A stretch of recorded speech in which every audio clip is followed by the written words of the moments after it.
તો આજે છે દોસ્તો તારીખ 12 અને 12 તારીખે વરસાદ પછીની જે મગની ને સોરીની સ્થિતિ છે એ તમને દેખાડું. તો અત્યારે સોરીની વાત કરીએ તો સોરી નહીં ગયું, હા મેડે આવી ગયો. તો આમાં સોરી માંડી જો ગજરા કાઢવા. એટલે તો વાત કરીએ બપોર પછીના વ્લોગની દોસ્તો. તો બપોર પછીના વ્લોગમાં આજ તો જો બપોર કેડે વરસાદે દી દીધા, એક રેડો પાછો આવી ગયો. અને એ રેડો આવ્યો એ રેડો ન કહેવાય, એમ તો ખરેખર જમાવટ લઈ ગયો તો એવું. જય માતાજી, જય મુરલીધર, જય દ્વારકાધીશ. કેમ છો બધા? મજામાં? શરૂઆત કરી દોસ્તો આજના વ્લોગની વાત કરીએ. પહેલાં તમને દેખાડી દો, આજ તો ભયંકર તડકો હે ભાઈ, ગજબો. અને જોઈ શકો છો તમે અત્યારે સોરીની મગની દયાની સ્થિતિ. કારણ કે વરસાદ સતત 3-4 દિવસ એક જ ધારો હે માથે પડ્યો, પછી હારાવાટ રહી. હા, કારણ કે આ ઉનાળું મોલાયત અને આ કંઈ ચોમાહાય મોલાયત તો નથી માંડવી. તો એટલે આમાં જો બધું એવું છે અત્યારે જોઈ શકો છો તમારી પાછળ. જોકે સોરીને તો હજી 50-60% નુકસાની છે, બાકી મગને તો 80% નુકસાની છે. એટલે પણ ખેડૂને ઉનાળું મોળે લેવા પણ નથી એમ કહી તો હાલે. કારણ કે પછી હવે જોયું જાય એ થાય આગળ જતાં. કારણ કે હજી આમ વરસાદી વાતાવરણ જોઈ શકો ઉપર વાદળા થઈ ગયા છે. હજી બપોર કેળા શું કરશે, કારણ કે ગરમીનું પ્રમાણ બહુ અતિશય છે. અને ખરેખર ગરમી પડે ને એટલે વરસાદે આવે ને. હા, પ્રમદી ઓલદી મેં તમને દેખાડ્યું હતું આપણે વિડીયોમાં, સેલાવાયા ઘાટ ને ખામ જોઈ લો. હા, એટલે અત્યારે આમાં એમ જ છે. સોરીમાં જો કે ફૂલ આવ્યા છે, પણ જો કે મગ તો બિચારા હાવ પાકમાં છે. અને ઓલા કંઈક કહેવાય બાબડી જાય એમ કે, એટલે થોડાક દાણા ઓલા થઈ જાય ખરાબ. જો કે પછી કાંઈમાં ન હોય, ભાવે તૂટે, એટલે બધું નુકસાનકારક છે. એટલે હાલો તો શરૂઆત કરી આજના વ્લોગની. જોઈએ કેટલીક નુકસાની છે ને ક્યાંક સારું છે. અને બાકી આજે જોઈ બપોર પછી વરસાદ છે એ શું થાય છે કે પછી શું થાય છે. હાલો શરૂઆત કરી આજના વ્લોગની. વિડીયોમાં છેલ્લે સુધી જોડાજો, જેથી તમને ખેતીવાડીની નુકસાની છે અત્યારે જે એના વિશે તમને જોવા. તો આજે છે દોસ્તો તારીખ 12 અને 12 તારીખે વરસાદ પછીની જે મગની ને સોરીની સ્થિતિ છે એ તમને દેખાડું. તો અત્યારે સોરીની વાત કરીએ તો સોરી વાંધો નથી, કારણ કે એમાં મીંડા પાછા ફૂલ ઉઘડવા અને ફૂલ નરવાય પકડાવા માંડી. જો વરસાદ રહી જાય તો હજી ખેડૂતોને નહીં વાંધો આવે. બાકી જો વરસાદ પાછો 15-17 તારીખમાંની આગાહી આંબાલાલની પ્રમાણે આવ્યો તો હેરાન કરી દેવાનો છે મારા વાલા.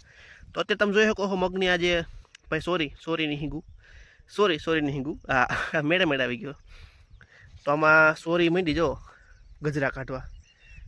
એટલે અલગ અલગ પ્રકારના ફૂલ છે એ આવવા માંડ્યા છે. કોઈ ધોરા ને આ ફૂલ છે એ જાંબલી છે, આવડા એ ધોરા છે. પણ જો કે પેલા ધોરા આવીને પછી જાંબલી થઈ જાય છે.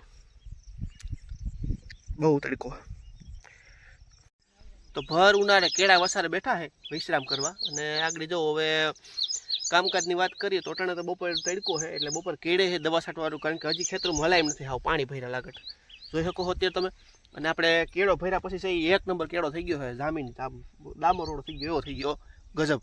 અને અત્યારે જે અહીંયા લીમડાનો સાયો છે ભાઈ, એટલે કહીએ આપણે કંઈક સાયા છે વાવતા રહેવા. કારણ કે આવા લીમડાના કંઈક હોય ને તો આવા તડકો હોય તો કાયમ આવે હેઠા પારે. તો વાત કરીએ બપોર પછીના વ્લોગની દોસ્તો. તો બપોર પછીના વ્લોગમાં આજ તો જો બપોર કેડે વરસાદે દી દીધા, એક રેડો પાછો આવી ગયો. અને એ રેડો આવ્યો એ રેડો ન કહેવાય, એમ તો ખરેખર જમાવટ લઈ ગયો તો એવું થઈ ગયું. પાછું જો ખેતરમાં બધે પાણી ભરાઈ ગયું છે. અને હવે આ મોલાય તો હાવ એન્ડ ઉપર છે. જોઈ શકો છો આકાશમાં એ વાદળા ને ઘડીક મંડાઈને, ઘડીક આમ ઉગમણું મંડાઈને, ઘડીક હાથમણું મંડાઈને, ગાજેન વીજેન. એટલે હવે મગે હાવ પાક ઉપર આવી ગયા છે. વરસાદ રહેતો નથી, બધું ભેગું થયું ભાઈ. સોમાહું બેહી ગયું એવું લાગે હાવ. ગજબ વાતાવરણ. ઓ ખરેખર આવું નથી જોયું ક્યારેય. આમ જોવો તો ખરા પાણી કરી દીધા પાછા. બધું એક સેટ વાહો તને પલાળી દીધું. ખેતરું બાયણે તો નથી નીકળ્યા, પણ આમ નળેવા તો આવી જ ગયા છે. આમ જો ને ભીનું થઈ ગયું.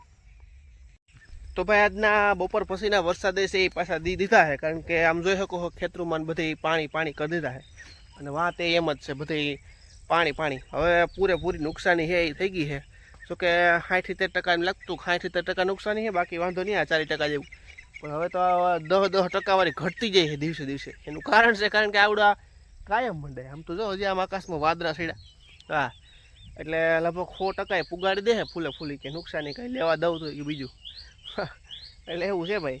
કારણ કે વાતાવરણ જેવું અકળાઈ જાય અને ગરમારો પકડે ને પછી મેં કે મારું કામ. કારણ કે આ ઉગમણા વિસ્તારમાં તો બહુ વરસાદ હતો આજનો. અમુક વિડીયો જોયા હતા, ગજબ હાવ. આ ખેતરોમાં આડા વગડે પાણી કાઢી નાખ્યા. જો કે આજનો આપણે એવું નથી, વાપે છે તો એ નુકસાન તો છે જ. આમાં જો ને આ બધું હજી માંડ પૂરું થાય તો ભીનું. તો હાલો મારા વાલા, કામ થઈ ગયું છે બધું પૂરું. ને ગાડી આવી ગઈ છે અહીંયા. તમે જોઈ શકો અત્યારે ગાડી અહીં મૂકી છે આપણે, કારણ કે અહીંથી આપણે હાલીને ગયા હતા. ઓલે કેડે ગાડી હાલે એમ નથી. તો અત્યારે આજનું કામ છે થાય છે પૂરું. અને ગરમીનો ઉકળાટ ને બફારો એવો છે એની વાત જવા દે. હજી વરસાદી વાતાવરણ જ છે. હવે આવું કંઈક છાંટા આવી જાય ને કંઈક વહી જાય બધું ભીનું ભીનું બધે પગ ને બધું ગારો થઈ ગયો. હા તો હાલો મળશું તે કાલના બ્લોગમાં. આજે આપણે થોડું કામ છે ગામમાં એટલે વહેલા આવી ગયા છીએ. તો હાલો મળશું કાલના બ્લોગમાં. ત્યાં સુધી જય દ્વારકાધીશ, જય મુરલીધર.